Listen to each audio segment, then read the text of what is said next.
everyone, and welcome back. This Nub video is focused on theaters and stadiums, and maybe a couple Odeons, the smaller theaters as well. Now, we have looked at this phenomenon before, very preliminarily. I have a video from about a year or two ago looking at about 4 or 5 examples of theater nubs. But we have fleshed out that catalog to over 25 examples today. There's obviously more going on than we first thought. Now, these are mostly centered in Greece and Turkey, but there could be more. There's plenty of more theaters out there, and we have lots of photos to look through. But we can definitely say this is a subcategory of nubs, a sub-phenomena related to the greater global phenomena. And I am joined again today by Phil from the Ancient Alternative View, and he's going to help me relate some of these findings to you.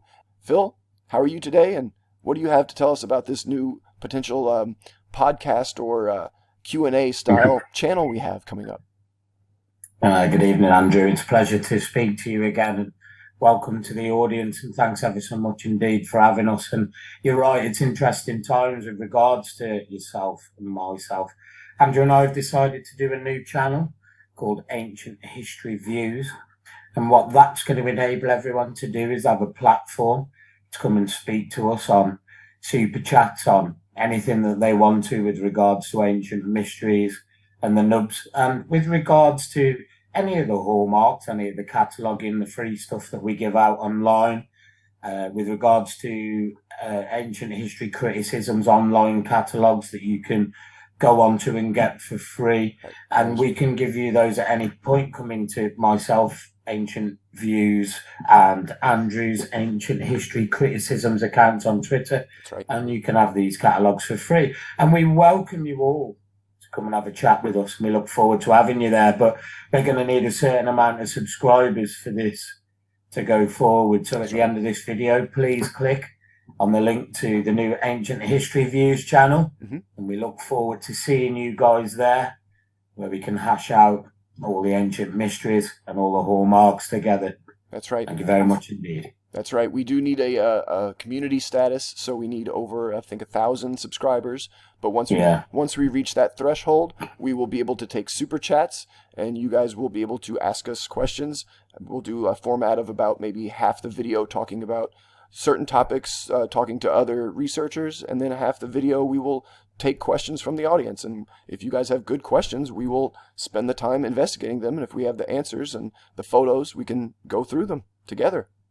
So I think you guys out there will be able to see how Andrew and I actually research together. We're going to show you how we go out there and find the nubs, the bevel blocks, the polygonal stone. What are the hallmarks? Do you even know? If you don't, this is the one-stop channel to come and find out exactly what the hallmarks are and what the answers to the ancient mysteries may be. And we look forward to having you there, guys. Thank you very much indeed. Okay, guys, so today we have at least 25 separate examples of nubs at or around theaters, stadiums, or Odeons around Turkey and Greece. So this is a very localized regional phenomenon. Now, we've seen nubs all over the world. You know, in India, there's the step wells. Some of that might be related to this phenomenon. We might look at some of those examples at the end. But for the most part, this seems to be one of the only regions where this expression of nubs happens. But again, there are many, many theaters out there, and a lot of them have been destroyed and rebuilt, and the restoration process sometimes removes the seats and some of the staircases and replaces the blocks. So we might be missing a lot of the nubs, because it doesn't seem like they're always in the same place.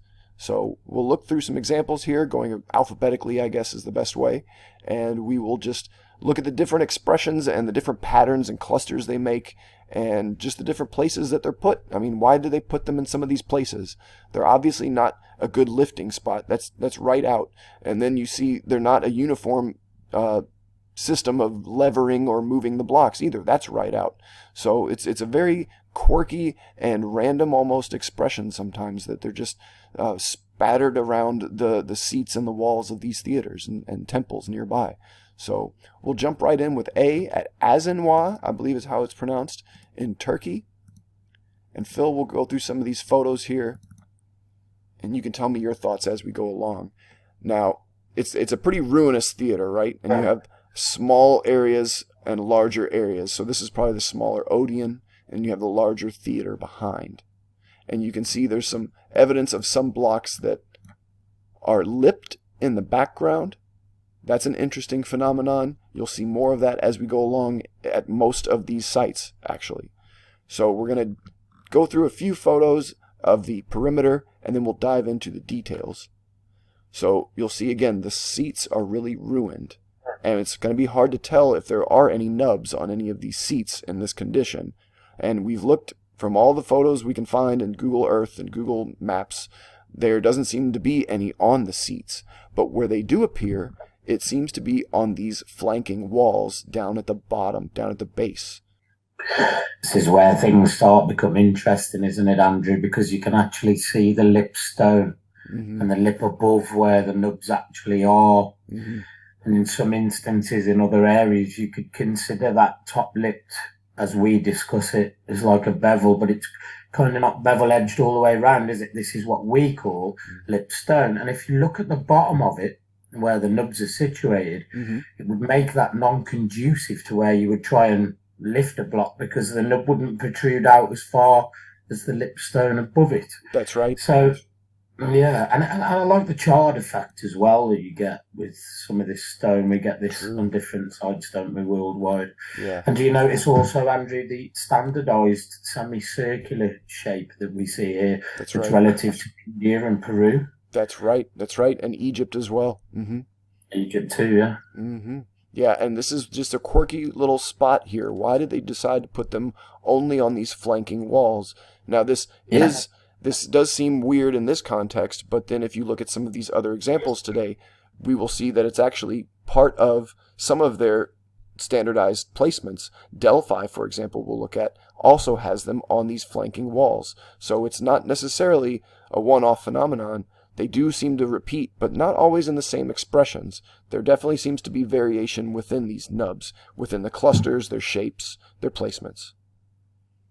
Indeed, the second row up at the bottom, you've got a sort of what looks like a double nub placement, but directly underneath it, you've got the lipped stone itself.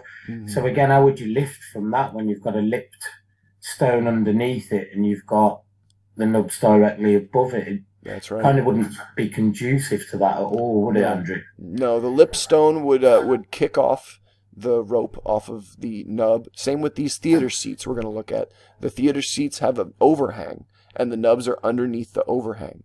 So rope would get... And the block above almost looks like it's got three nubs on it, Andrew. The semicircular to the right, the one in the middle, and the one at the left. It might, yeah. Yeah, see, the triple nub block is another very important block. We see that above the Pyramid of Menkaure in Egypt, and we see that in the streets of Ollantaytambo in Peru. And that's right. I've got another example right here. Yeah, we have one at, I believe it's the Temple of Apollo in Didyma. Yeah. That's right. Yeah. It's a very important nub. It shows you that you don't need them for lifting because there's three of them. If it was just, corners that were being lifted, what's the middle one about?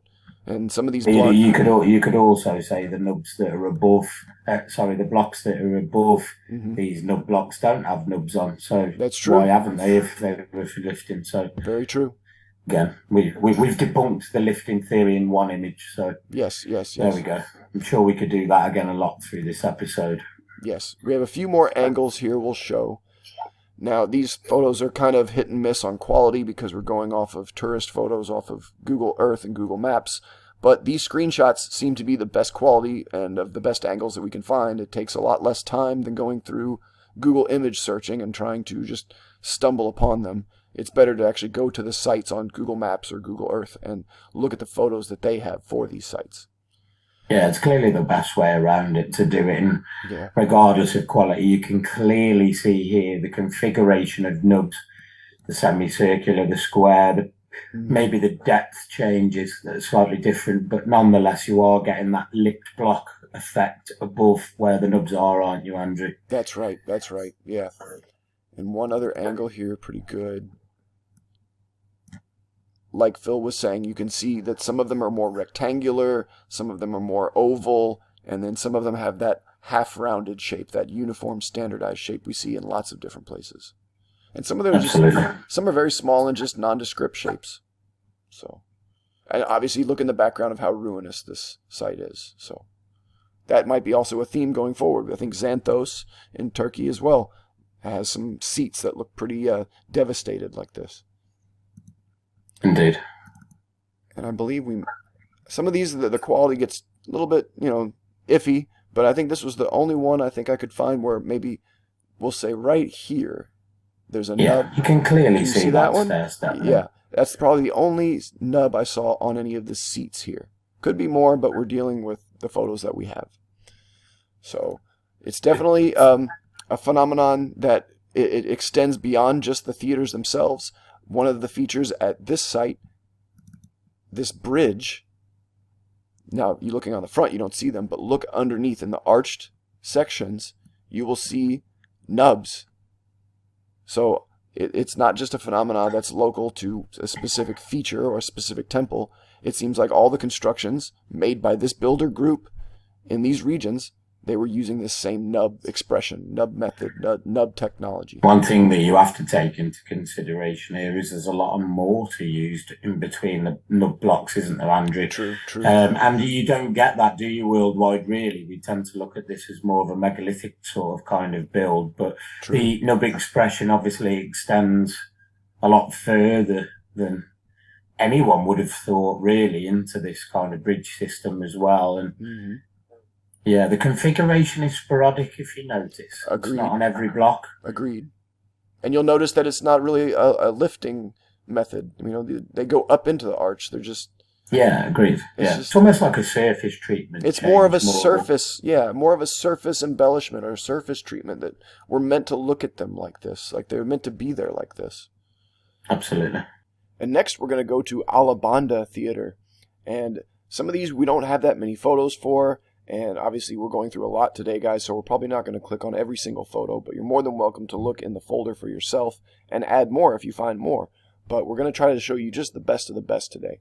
Now, for general context, the exterior of the theater is this interesting split block and ashlar and different rows, slim rows and thick rows of stones.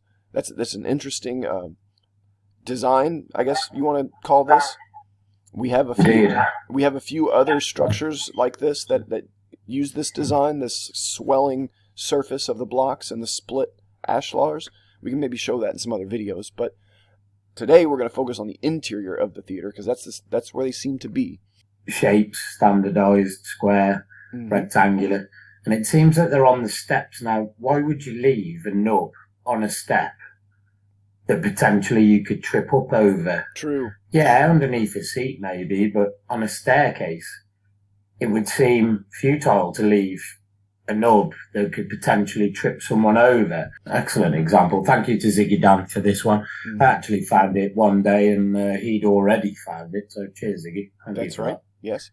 And we also have other step examples of nubs at the Didyma Temple of Apollo, and a lot of the step wells in India and other temple foundation steps. So this is not just a phenomenon that's just in Greece and Turkey, but it does seem at theaters there is this concentration of nubs around seats and stairs. Inside this arch we have one lone nub. And there's a few other arches. Why one lone nub? Right. If you required that for any of the above reasons, Andrew, it certainly wouldn't be on the bottom, would it? No.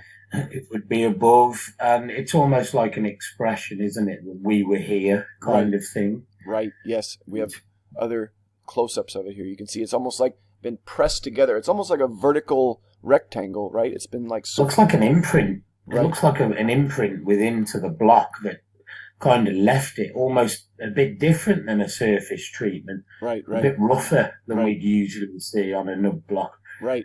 You can see all the scooping on the left-hand side of it, right? Yeah, really weird. And then another angle of the seats we have. Decent quality here. You can see a few of them in the middle. They actually go most of the way down, but the most prominent ones here on these few steps you can see. You can see a lot of weathering, can't you, on the actual steps around, maybe chipping off and things like that. But yeah, yes, the nub blocks, the nub steps still remain, don't they? Yeah, and it's funny that they're not under the seats. They seem to follow. No, it's not on this example. No, in other examples they will, though. Yes. And then one final cool little angle here that someone took. you can see in the background a big rectangular nub at the bottom that's got the corner broken off, but then it kind of changes shapes. It goes square, more rectangular, more shallow, and then it kind of fades away as it goes up. It begs the point and what the process was to be able to do that into that kind of stone, into a stair-step construction. You don't need them there. They weren't left to chip off later because they're not on every stone. Right. So they were left on purpose. They were specific as a byproduct. So it remains the most intriguing hallmark discussion in the world to me. I agree. These are so weird in their placements. It's like they don't have rhyme or reason sometimes. So we're going to go to Arikonda next. This is one of our favorite sites. Fantastic site, yeah. Just because of, first we got to mention the box that's there, right? The box has the uniform, standardized shaped nub, the half-round nub. And it's got really interesting part of that standardized shaped nub is it has a pitted middle with a bevel line. Yes. Look at that. Directly goes underneath to the lower part of the box, to the higher part of the box. Isn't that wild? And so same on the nubs. The nubs themselves have that same little beveling on the bottom, that little rough versus smooth transition. Very wild. Indeed, yeah. And then down at the bottom, of course, you say, well, those are for lifting. Well, look down here. If you go down to the bottom left, you have at least 3, maybe 4 over here on the right. These are not for lifting. Look how random they are. This one is very small. Well, they've also got the lip over the top of the block that would stop that, wouldn't it, Andrew? Absolutely. You know? It would kick off the rope because it's a leverage point. You know, you would be reaching under to try to get to this purchase point of the nub, and the overhang of the lip would prevent that. Well, the lip itself would, if you were going to lift, would be what you'd lift from. Certainly wouldn't be the nub that's shallower underneath. That's impossible. Makes more and sense. I'm an engineer with the Royal Navy. Sure. That's impossible. The lip would be a more substantial purchase point. Agreed. Indeed. So this theater is very interesting nearby. At first, you don't see them. Now, you might be confused. You might look at these banister pieces. These are called finials going up, and this is a decorative motif, kind of like the clawfoot on a tub, or these are more like the top of a banister. This is a finial. And these are not nubs because they're all the same shape, all the same design. But if you look close, look very close, you'll see nubs speckled throughout the seats. And these are obviously not uniform, different shapes. It's not standardized.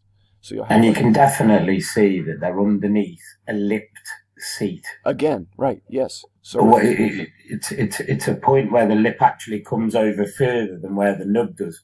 That's right. So they're relative for a purpose, but what that is, we're not quite sure at this point in time. But they're not on every seat. No. They're not all over the theatre. No. Some Different of the larger shapes. Yeah, some of the larger blocks don't have them, but these smaller blocks do. Why? Not centered on the block either. You know, very strange phenomenon. It always has been.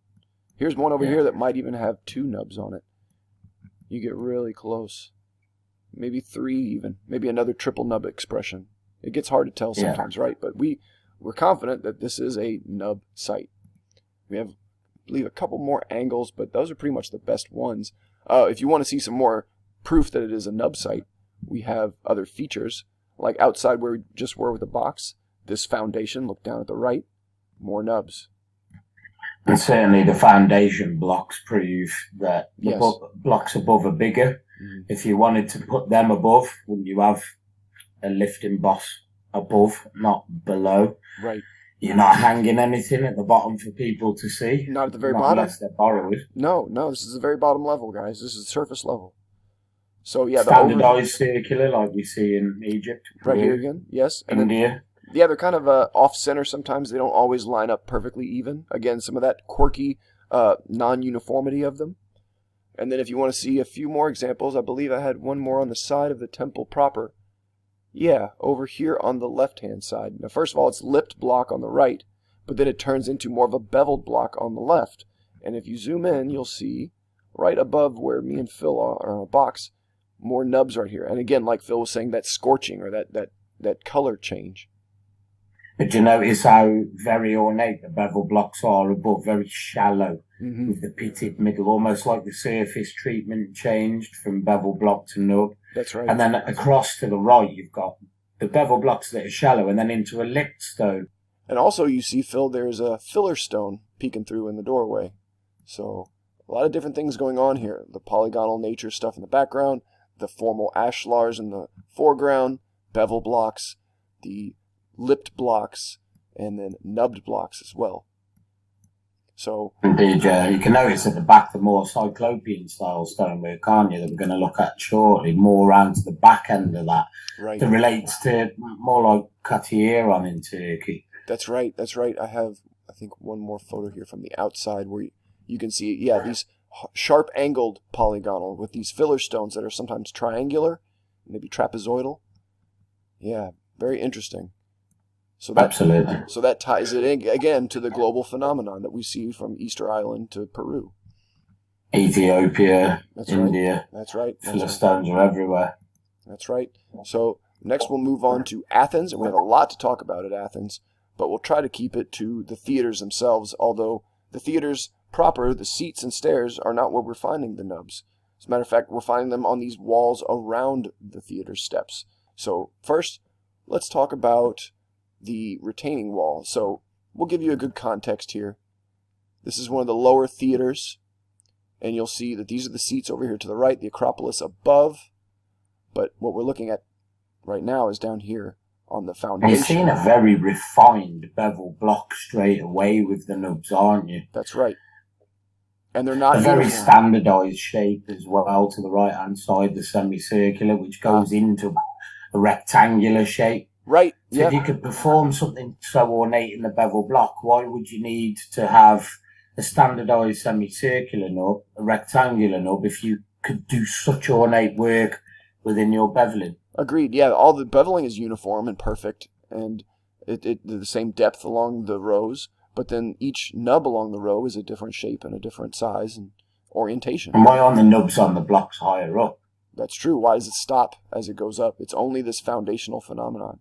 And it goes all along the bottom. We'll show more of that. So here we are again, looking at it from the opposite angle, right? You can even see to the left-hand side on what seems to be an older part. And you can see that there's a definite bevel line at the bottom of that as well. Yes. And the bevels are on all these blocks, but they're different. If you notice, you get close, they're different as they go up the rows. So you'll see the beveling at first is the incisement below and on the edges, it's recessed, and the middles are prominent. They stick out, exaggerated here like in the front. And then other times you get like that. You get like a puffy bevel, right, middle, pitted middle into a smooth nub, into a more pitted middle nub block, right, which shows that they almost could change surface treatment at will with these hallmarks. And you go up the wall, you'll see the same thing. You'll see the nubs disappear, the bevels refine to the point right above here where we're looking no longer at a bevel, but we're looking at a pitted, recessed middle.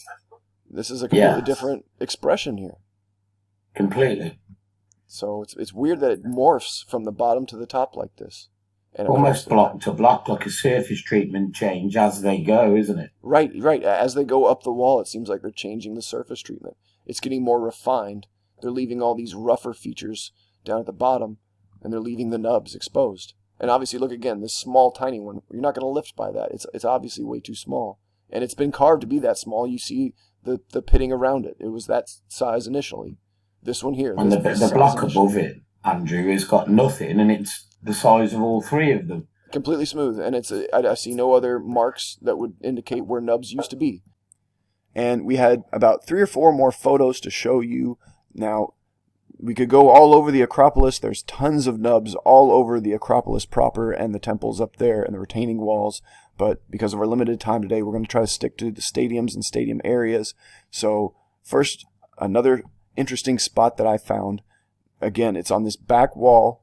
Now, the top part, it looks pretty ruinous.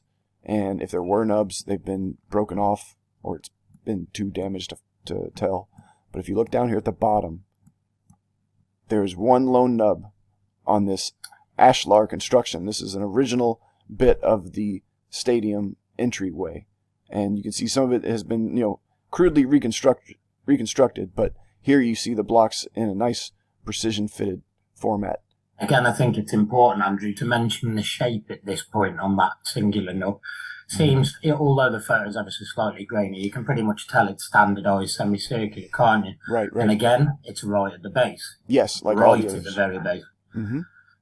So we have maybe one more angle, I think, that'll show it a little bit better. Here, the quality is a little bit better, and you can trust us a little bit better. But you can see that the obvious light color and the shadow on it.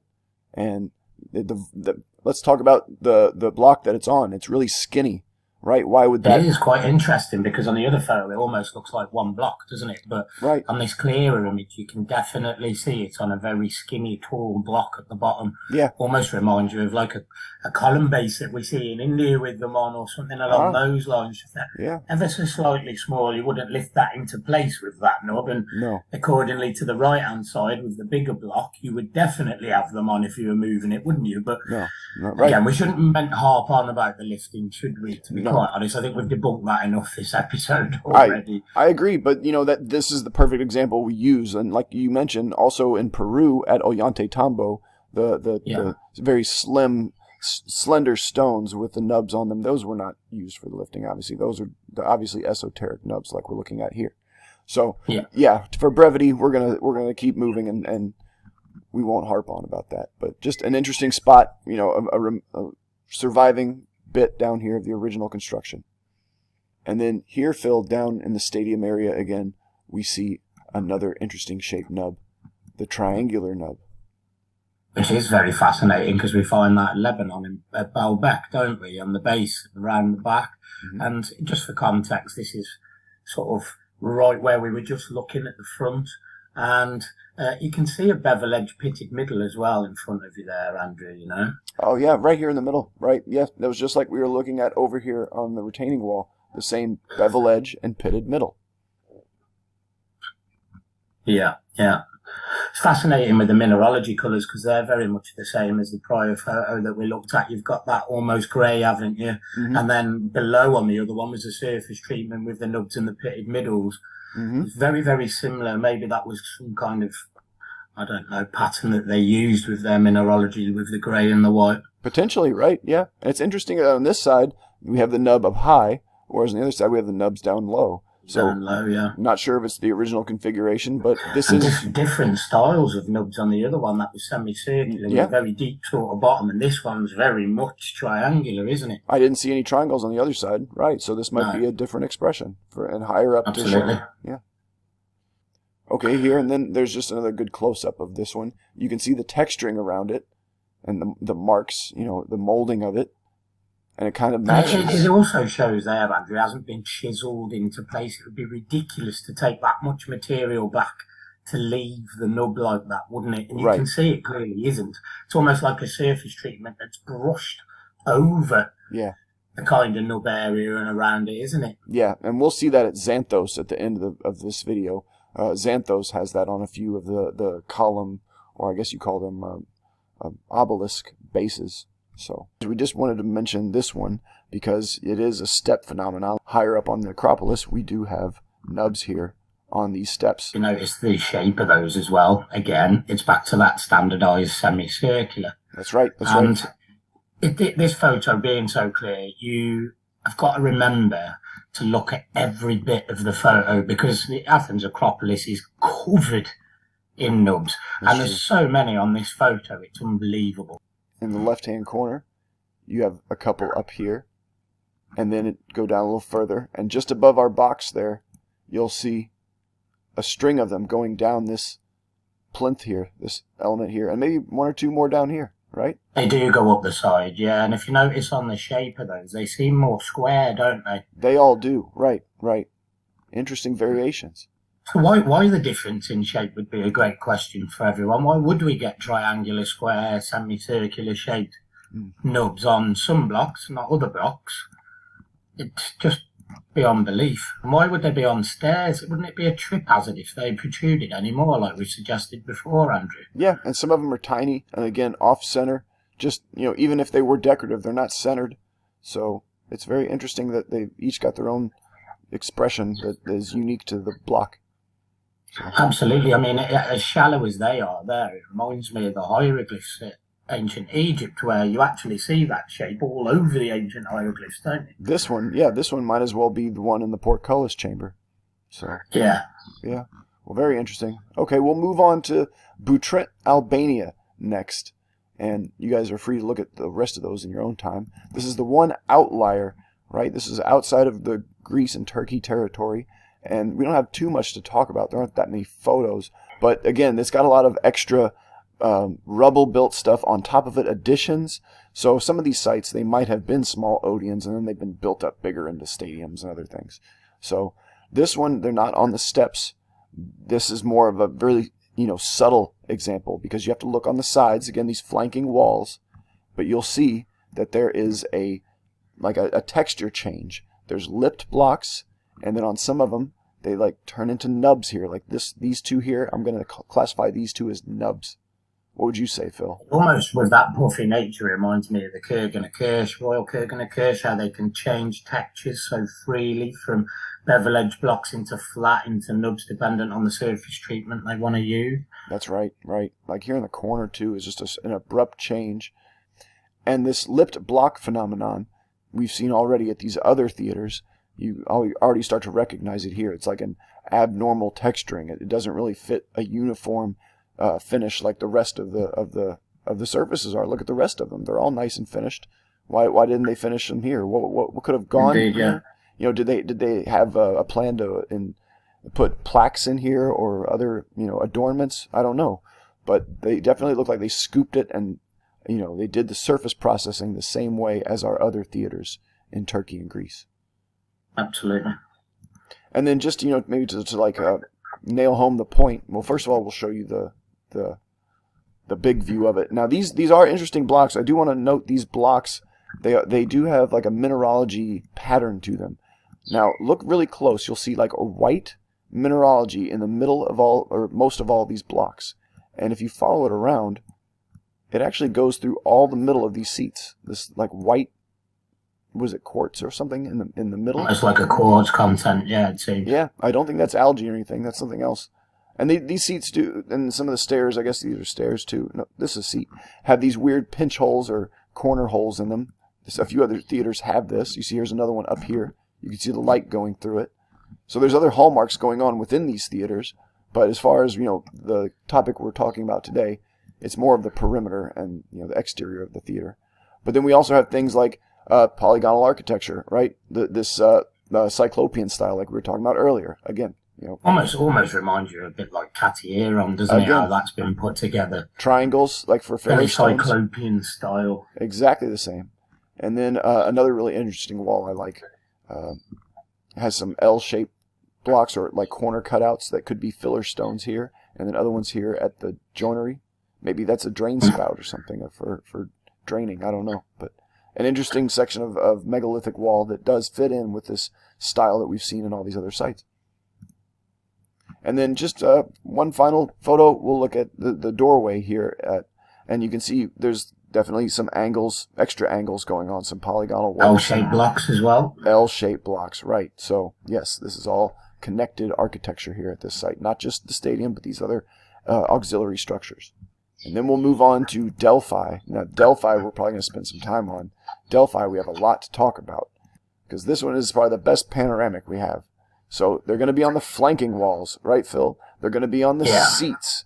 They're going to be on the stairs. And on the bottom blocks of that lower wall, you see? Yes. So we all the way around the front. We can zoom in. It's almost like they angle up towards the steps and then sporadically go around the steps. That's right. And if you notice on these specific steps, Andrew, they're very much lipped as well, aren't they? So very any much. of the nubs that are underneath them, that same protrusion line would go over where the nub is positioned. Absolutely. And you notice if you look at the bottom, they're not on every block. No, clearly not. I surmised with Dave Hannaran, Ukrainia Utopia on Twitter, massive shout out, about these being some sort of astro-aligned clocking system for specific star date or something along them lines, just as a theory. And it would be ideal for us, now we've got a selection of 25, to maybe put lines all the way through where the actual nubs go on these amphitheatres and see if we can find any correlations at all. Something like that, because it feels like I want to be standing down here and looking at these nubs from this central vantage point. It seems like that's absolutely, that's why they're put where they are, to figure out some kind of code or, some kind of builder's technical language. You can see them on the middle steps as well, going up the row of stairs themselves, let alone the front here. Yes, and there's a triangle in the middle of it. And again, this kind of like harkens back to these other theaters we've looked at, where it's up these central staircases of the And again, wouldn't they be a trip hazard? Yeah, they would be. Anybody that were going up. Sure. Over here as well. Staircase. Yeah, especially like this one sticks out very far. That one would. And then some of these others, maybe they did stick out further, and maybe that happened in the past, and they decided to chisel some of them off. Some of them do look a bit broken, and then it seems to stop, right? As it goes up, it stops in both cases. Maybe there's one more. Again, off-center on that block there. But yeah, it's more of a lower foundational phenomenon. Again, here's some interesting ones. Look at that, the half-round, uniform, standardized shape. Perfect example. Perfect. That could almost literally be on the portcullis chamber. Agreed. And look below it. Couldn't it? Those are more like India down here. These more organic shapes. And the bottom right, you've got a perfect triangular nub, which we were looking at on the last set of images. Yeah, Athens. Correct. Yeah, this is like the most prominent, like 3D of the triangle nubs I've ever seen. Right. This is pretty impressive. Indeed, it does protrude a long way. You can see the shadow underneath, how far that actually comes out. Right. If anyone does go to this site, could you get us photographs from the side so we can actually see exactly how they protrude? This would be fantastic. I never seen anybody get this closer than this, but it looks like you're allowed to at least get up to this part, so come on, guys. Yeah. But some of these photos with these high-quality cameras are really good lately, because you can see, again, another standardized shape, another triangular shape, next to it, another triangular here, right? All these different shapes. Delphi seems to be very important because it has all this variation and a lot of clustering. It does. Yeah, here again, some more triangles. Very, very important, yeah. These two, I would say, also are pretty prominent. So triangular in shape, too. Yep, and then they keep going. And again, they're not going to be in the upper registers. They're only going to be down here in the bottom. That's a really interesting one. Look how far that one sticks out. That could you could almost say, technically, there it could be used as a lifting boss, but not quite. It's still, it's probably sticks out about the same as the lip. So might as well just use the lip, guys. Come on. But yeah. And then, of course, it will continue over on the right side, but we don't have that many good quality photos of that side. But this one of the best panoramics, because you can see really close on that lower level. And then we absolutely great image. And then here we have like another auxiliary structure, and I believe Brian Forrester took a photo of this nub, and they're side by side. No, it's the L-shaped block with the nub. Right, and he didn't include these other ones here, but this is part of this string, I believe. It's like a string of nubs. This is like a whole sentence or something. Indeed, yeah. You've got a square, you've got some that protrude more than others, some higher on the block, some lower on the block. Mm-hmm. And they're not on the blocks above. Right. And here's that other angle I was talking about. Okay, so Brian got 3 of them, and I think there's one more out of frame here, right? So and you can see a bevel line above those as well, a definite surface treatment change above where the nubs are. Very faint, right? It's very faint, but you all can see that. It's like right along here, and then on this block there's a vertical one. So yeah, very interesting texture change. Shape change as well from rectangular to very square. Right, see? The variations here. Different sizes, placements, all this. Very quirky. Okay, here's a good one. Now, that first one was probably the best panoramic, like we said, we're going to get. So those are probably the highest quality pictures of nubs you're going to see. But here, look at this. After it rains, you can really see the details, how the different colors come out. So you'll see they really protrude, like we were saying. Some of these really protrude at the bottom, maybe a good 3 or 4 inches. So it's very interesting that some only maybe an inch or less, and then other ones, like this. And they're the shapes are obviously very different. And you can see the way the water runs off of them and how water collects on some of them and not other ones. Very interesting, the colour changes around there. It could be something that we have to look at. That's right. Lighting could be another variation factor within the nubs. And here you can see something we didn't see before. You see this lower area, and there's nubs. And you can see them there, yeah. And that's going to be another theme in another spot in Greece going forward. Okay, I really like this angle because it shows the lipped block phenomena, and you can see more of the nubs here along the bottom and then going up the stairs, but for some reason right here, the blocks turned lipped. So what's that about, Phil? Absolutely, yeah. And if you notice underneath, you've got almost like a block with two nubs on and a block with one nub on, and they're in different positions. It's almost like that lipped block above in the middle has none underneath them. So is this suggesting a pattern, a shape? Is it a word, all of it? It could be. It's almost like applying the nubs caused the other blocks to be affected, perhaps. Yeah. And as well, why that scoop to leave the lipped nature of that block above? Was the material taken out? Did it ooze? Was it compressed? It does look Was there squished. something pushed against these blocks to form these specific shapes? Yeah, of course. The questions of was it softened? Was there a softened state that it was in? Because it does look squished together, especially at the joinery there. And I think we have another. Yeah, it's important to mention the stairs just quickly there as well. Go ahead. Yes. Right at the bottom, they do protrude quite far from there. So if you were stepping up, and you've got every chance of actually catching your feet on those. True. I have heard a couple of commenters on Twitter recently, which, I mean, you do have to understand the complete variation of these nubs, but could there have been an adornment, something put on there? Well, what would you put on the front of a step so low like that? Yeah. If you were designing a step to put an adornment on, then you'd be leaving less gap on the step to step up, wouldn't you? Yes, true, yeah. It'd be a narrower step. So, and I think we have another angle of this. It's a little bit brighter. And it's a little less good quality, but, you can still see the phenomenon happening. And a little bit more to the right, again, the lipping that happens at the joinery, right? And then up at the top, you can see the hole here, this pinch hole or corner hole in one of the seats.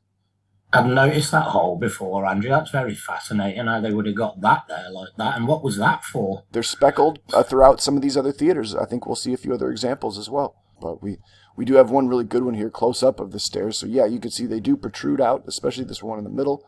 The one in the back doesn't as much. It's more the standard uniform shape. And it's more... Absolutely, yeah. Again, that could be straight off the portcullis chamber. Same depth as the portcullis, right? Yeah, same depth. So, yeah, you can see the variation, but it's obviously, odd placement if you're going to think in practical terms. The bottom stair nub almost seems like it's not quite formed correctly. It's like over to a slant ever so slightly compared to the others. It does. And the different positions, the one above is right at the top of the step itself. Right. The other bit above it, the standardised semicircular in the middle. Yeah. Very strange positioning. Yeah, that one looks really close to the one at Athens we were looking at in shape. It does. Sorry, everyone. You have to cock your head for this one. And then there was one more really good one with good shadows. Look at this one. I like this one. This is a beauty, isn't it? You can see the variation in shapes from standardized to triangular. Mm-hmm. You've got them on the base. You've got them on the stairs. Fantastic. And if you follow the stairs upwards, you can actually almost see if to the right-hand side as they stop on the stairs, there may be a nub underneath there. That's right. They're hidden. Yeah, you can, the quality breaks down, but you can get kind of close here and see maybe this is one here, and maybe one's over here, hidden, tucked in. So you would normally see them if it was the wrong time of day. But yeah, again, the clear shape differentiations, right? This triangle right in the middle here, and this triangle over here. Yeah. Okay, and we also have some other things to talk about at Delphi. You could keep going on, for days again. A few more just outlying nubs around the perimeter of some of these other smaller circular structures. Indeed, and these blocks seem more ornate and smooth, don't they? And again, you're finding the nubs on the base, and there is one above on the blocks above to the right hand side, and I think that looks like ever so slightly more kind of triangular on the base there, and a filler stone as well. Filler stone, yeah. And there's definitely a very faint bevel through these as well. And you can see the bevel at the bottom, right. And I think that's all I have of that. But I also have even smaller little circular structures here with a little nub sticking out there. So, and then I think that's pretty much all we have to say for Delphi. We got to keep moving, guys. One other really cool wall, just maybe finishing up. The texturing on this one is really wild. It reminds me of another site we're going to look at, Messini. It has texturing like this, and of course these nubs at the bottom. Why are they at the bottom like this? Obviously the scorching or different, colorations on some of these blocks. a filler stone again. And you could also say the shape on them ones, Andrew. You've got square, you've got standardised, very, very, very shallow standardised. Yeah. But I think the surface treatment of these blocks is something to mention. People have said to me that it's chiselled. I don't quite get that whole wall is chiselled for me. It may be some sort of ornate pattern that they went for over the top, but the nubs, if you were chiselling, wouldn't you have took them off? Yeah. If they weren't needed, but they've been definitely left at the bottom for a reason there. Sure, at that stage of processing on the surface, you probably would have removed all of these construction aids by then. Next is Dodona. Dodona has some really cool examples, some more triangles. Now, let's see. First, we're going to look at a wide perimeter shot, just to get you an idea of what we're looking at here. So, mostly they're kind of rough, textured surface blocks that aren't hallmarked. But even from way back here, Phil, you can zoom in. You can, yeah. You can see them on the base and to the right, the triangular nubs to the right. Yeah, the plinth, right? So, they're definitely there. And we'll go to the more close-up photos next. Again, down here on the bottom of this plinth, we can zoom in a little closer now, and you'll see there's actually at least 3 on here. 2 on this side, and 1 down here. And you can clearly see the bevel line around at the bottom. That's right. Absolutely fantastic work. Yeah, and there's more of this as well. This isn't an outlier. This is all on the outskirts of the structure. We have some more, where we were at before was the far right in the background. Come over here to the left and look at the base of whatever this structure was. We have this little, cluster of nubs around this circular element again. And if you look really close, another small one here. So it's wild. A lot of triangles that go around, and then the uniform standardized shape, and then maybe a little square or round one over here. Yeah. Man, very cool. And then let's see. I think there's a couple more angles and lighting of that. That's a beauty, isn't it? And you can see a square one in the middle, can't you? Oh, that's right. We didn't quite see before. That's right. Over here, another one. So there you go, and none on any of the others. And and here's a really good close-up of one of these plinths. I mean, come on, you can see the texturing, and like Phil said, these were meant to be left on. And again, you've got that bevel line around the outside and above, and almost one that splits it down the middle, haven't you? Right. I wonder about that. It is split, but it's like there's a bevel line there too as well. Was that where the block was supposed to be split? Are we seeing a block that was about to be split or in the process? It was about to be split. That's an excellent analogy, Andrew. That's interesting. That's very interesting. It could well be that, couldn't it? And they were going to separate places. Or it was a damaged block, like this was one that they processed. Yeah. And this is a fault in it, the natural fissure that they exploited by accident with their technology or however they did this. But then maybe down here at the bottom, there's this other little tiny nub right down there by the grass. And again, it's important to remember that these are triangular, and I'm not sure what you'd call the one on the left. It's almost like a circular, I guess. But it's rounded. They've gone for triangular on the both, and the one's come out better than the other. Maybe, right? And one's bigger than the other, right? The one on the right that's more refined is smaller, right? I see that. So there's a few other elements here. One of them I really like that Ziggy Dan and I were looking at. Under this tree. You can only see it because of the shadow. The quality isn't very good. But under this tree along this low wall. Oh, they're definitely there. You can see the triangular nature, standardized maybe. Yeah, even maybe the shapes of it, if you look. That's right. They're certainly there. Certainly there, right. So they're definitely in these outlying structures. So again, not just isolated to the theaters themselves. I think that was the only good photo of them I had, right? This is just showing, there's a couple more. Look at these, very, very, very, very faint. You can almost miss them. And again, the quality breaks down. But a small standardized shape and then more of a triangular one right here. Yeah. Very interesting. Okay, and next we're going to go over to Ephesus, and we could spend all day talking about all the different interesting hallmarks and features at Ephesus. But again, for brevity here, we're going to talk about just the theater. And first we'll point out, there's interesting things around the outside. You've got the damage holes straight away, haven't you, Andrew? What we call the damage holes, and they're all around lipstone everywhere on here. Right, yes, same phenomenon again. Some of them don't have lips, but other ones, they obviously do. It doesn't seem uniform. It seems more like a byproduct or an after effect of the processing of the stone. It's like does. it does look kind of unaesthetic. It's not a refined treatment. They should have knocked this off and the nubs to make it a nice smooth wall, but they never did. They left it all I here. think with the nub lip block to the left, I think it almost looks like a pitted middle, very fine bevel line towards the bottom of it. You might be right. It might not be a bevel line, but it's definitely a pitted middle underneath the lipped block. Now, is that a rectangular and a standardized semicircular? I mean, misformed maybe? They're definitely not on the block to the right of it. No, and then the ones over here about the same size. And you see the distance between the two, right? So these two are very close together. These two are far apart on these blocks, these different size blocks, yet they're about the same size nubs. Very interesting. Again, yeah, maybe broken off on that one. But they would have probably been about this size. Absolutely. Very interesting damage holes, right? Agreed. Lots of them. I think we'll ask everyone at this point, what do you think the damage holes were? Yeah, because why aren't they on every single block? What were they trying to get out? What was going on with these holes? How were they blown out? I agree. Right. They don't look like they were scavenged, because it would have been more of a standardized destruction.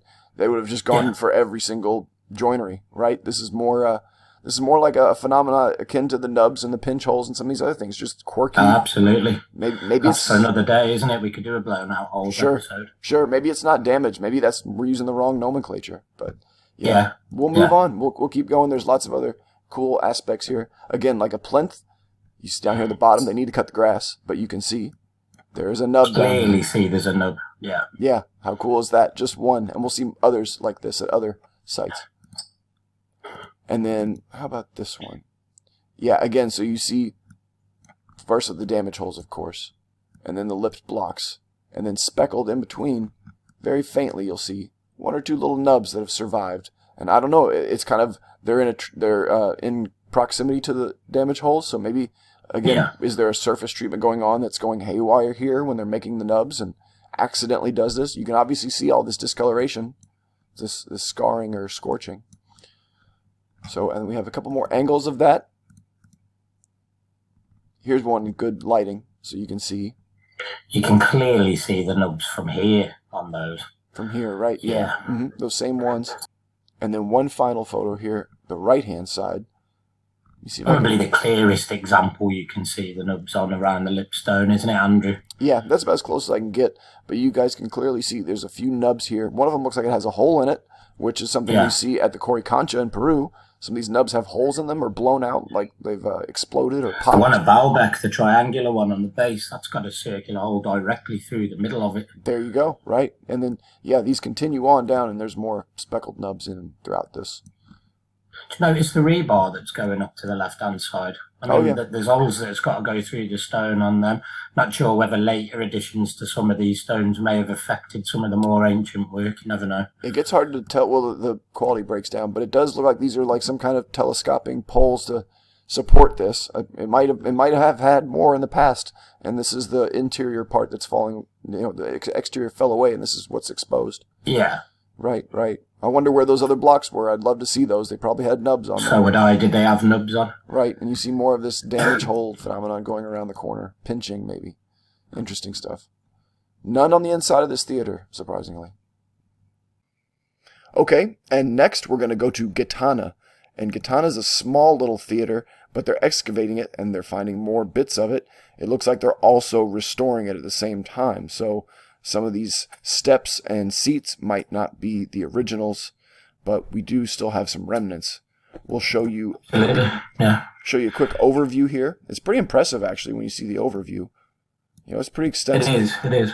When it's fully excavated, it's going to be some sight, isn't it, really? Yeah. And you see the devastated seats over here. Again, like we're going to see that later on as well in other sites. Okay, and then we'll go to some close-ups. Well, first we'll do some nice picturesque photos. This is before they excavated, right? This is all that was exposed. So you can see they had more to find. And if these patterns are like the other patterns of the other theaters, there could be nubs up in these upper rows. You can see one bottom left of that if you've got a trained eye. Oh, that is the one. We're actually going to talk about that one. You have the best trained eye, Phil, because I think this is one of the lonelier nubs at our sites. It is, yeah. I think there's maybe one or two. Yeah, I think we'll pick this one here.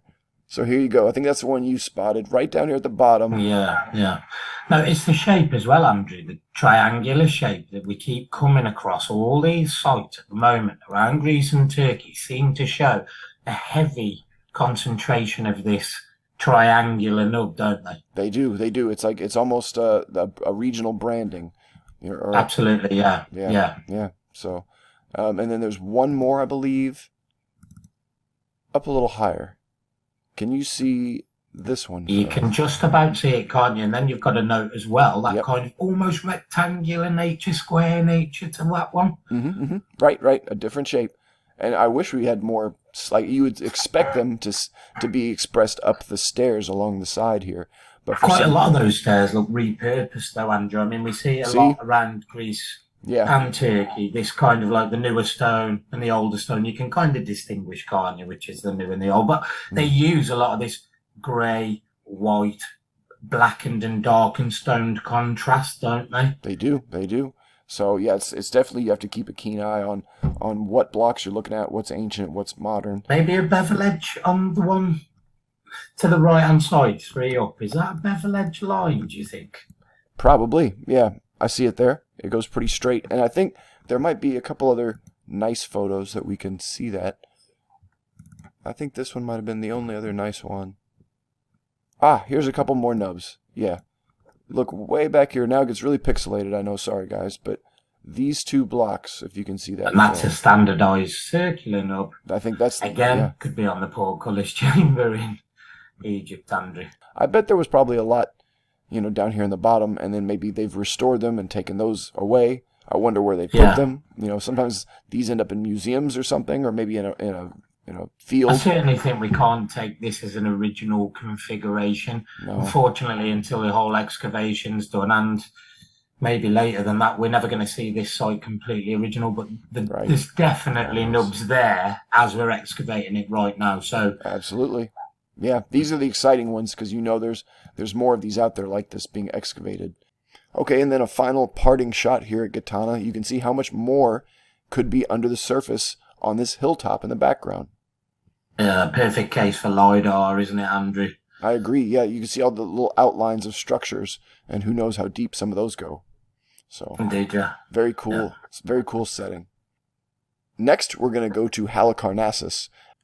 It's probably one of the most prolific nub examples that we have. I mean, immediately your eyes are drawn all over the top left, sweeping all the way round to the right-hand side, where underneath that lip that we've been talking about all episode, you are seeing our nubs. Different positions, different sizes. And when you zoom into these, I mean, it's the placement. For once, they're all over the theatre, aren't they? We're not just seeing them at the bottom. Right. We are seeing them everywhere. It kind of leaves me... Not on every block. Right. It kind of leaves me speechless because it's an inversion, first of all, because they're up at the middle registers or the top rows versus none at the bottom. And the clustering is amazing. Like some of these, like you said, Phil, they've got all kinds of different shapes and sizes. We have them on that lipped seat, again, underneath a purchase point. And like it seems to just sputter along and seems to have somewhat uniformity, but not quite complete uniformity. And then it just sputters out. There's a few, and then it stops. Maybe 1 or 2 more over here, and then the other cluster starts. So why is that? Yeah. That's very weird. This little gap here. I mean, if you were gonna look at the nubs as a language, this would probably be the biggest selection that we've got in its entirety that you can look at in a panoramic view. We can take measurements of sizes, shapes, variations. And if this is saying something, then isn't this the best example that you could get that's untouched at the moment? In my opinion, yes. Agreed. Look how high they go. They go all the way up to the top. All the way to the top. That's impressive. Panoramic. It's a panoramic. One of the only panoramic theatres that we've got that are covered in nubs everywhere. Yeah, it's perfect for standing at the bottom and seeing these from the presenter's perspective or the conductor's Absolutely, and perspective. then it brings back that point of is lighting, water. We saw that on a prior set of nubs on this episode. That's right. The daytime are the variations of shape, size, positioning. It's all got to be relative to something. I'd love to hear your views on that, guys. Okay, here's another angle. With great lighting again, you can see the shadows off of all of them. Yeah, it's like you're standing almost on the base of the theatre looking up into these rows. Mm-hmm. They're not on the bottom rows as much as they are on the middle rows in this example. So yeah, gives us an even deeper mystery on this. And how about the stairs? They look devoid of nubs on the stairs for the most part. So you'd have to ask, are the stairs repurposed? They don't seem so. It's not, no, maybe not in all cases. This lower stuff, there might be patches of new stuff. But yeah, patches for sure. Yeah, but that you can clearly see that the nubs start further up and go higher up within the tiers of this specific amphitheatre Odeon. Yeah. Even all the way to the top. So this is just an amazing example. Maybe there is one or two, we'll say, guess. I know it's getting fuzzy. We're guessing down here, but there could be some at the foundation. Maybe some shallow examples, and we really need close-up, brilliant pictures of these. So if you're away, can you snap us a shot, send them over to the Ancient History Criticism's Ancient Alternative View channels on Twitter? We'd appreciate that. Thank you. Please, yes. And look, we have one close-up of this upper area. Underneath these seats, right there, just one lonely nub. And behind it, maybe two. At the bottom here, where you've almost got the same as in Greece, haven't you? This bevel edge pitted middle effect in the blocks at the top and the bottom with the nubs involved. We see that a lot, don't we, with the nubs, Andrew? That's right. It almost looks like a sponge if you cut it straight. Yeah, very interesting. And then maybe, this is some modern concrete down here propping these steps up. You can tell the difference here, right, guys? Absolutely. And I think we're going to finish up today at Hierapolis because we're running a little short on time, guys. We're already over the hour mark, and we don't want to stretch this out too long. We're going to have to make a part 2, but we wanted to end it on a banger, so we definitely want to get this one in here at the end. So we'll start out with one of the best photos that I've ever seen of theater nubs. Me too. So, straight away, they jump out at you, don't they, Andrew? The variation, the styling, 2 on a block, 1 on a block. Absolute banger of a photo. Really, really clear. Still quite a lot to be excavated on this site, if I'm honest. So we may still have more nubs to find. But do you remember that charring that we saw earlier on? That's right. Again, we see the dark nubs here as well, aren't you? Yeah. And it's isolated to this corner. All these nubs are clustered onto this corner and a little bit into the archway. But otherwise, we haven't really found them anywhere else. Absolutely. And you know as well on these examples, the nubs actually in some instances are different colours than the other ones. That's right. Some of them are like a sandy colour. Other ones obviously look like burnt almost. We see this in Peru sometimes. Yeah. Very, very good photo. I love this one. And we have another angle too. Straight on the base. There you go. We won't say lifting nubs at that point, Andrew. Here we get a better look at these on the corner and see the colours again. Yeah, very interesting. They're darker. They kind of sag a little bit, some of them do. And then they're smaller, obviously, in different profiles, each one. You've kind of got the L-shaped blocks as well, haven't you, in that? Yeah. And, yeah. Another hallmark. Again, these hallmarks overlap at these sites. Okay. This is an absolute beauty, isn't it, Andrew? Yeah. You can actually see the different shapes, variation, placement with on the block. Yeah, agreed. And we'll probably close up on this one. This is probably one of the best ones we have that's got the detail. And we can zoom in a little bit farther. But yeah, the different colors down here at the bottom, it's a little darker, the sandier color, the reddish tint on some of them. That's interesting. And yeah, all the different placements. Very, very, very unique expression up this wall. They're not standardized. Those are very straight blocks as well, Andrew, on these ones. They're extremely straight. Yeah. No polygonal nature. The L shape isn't there. It's almost as ornate as what the Coracancha looks, isn't it? For exquisiteness and nothing in between the blocks. You know, you could fit a slice of paper nowhere near between those, you know? I agree. Yeah, some of these other places like Athens, too, had that, where the blocks get very, very refined. Yeah, nice ashlar construction. So... What we'd like to thank you for before we leave you today, guys, is joining us today. And if you get time, please go and have a look at the link in the bottom of this video. And this will take you to Ancient History Views, the new channel with Andrew and myself, Phil. And we will see you on part 2 very soon in the next few days. And we hope not to wait too long for that to come out. And then hopefully from that, we'll see you live on the new channel, Ancient History Views. Thanks very much for having me, Andrew. It's been an absolute pleasure working with you again. We'll have the second half of this mystery for you in a little while, maybe a week or so. So thank you guys for hanging out with us again today, and we will talk to you next time.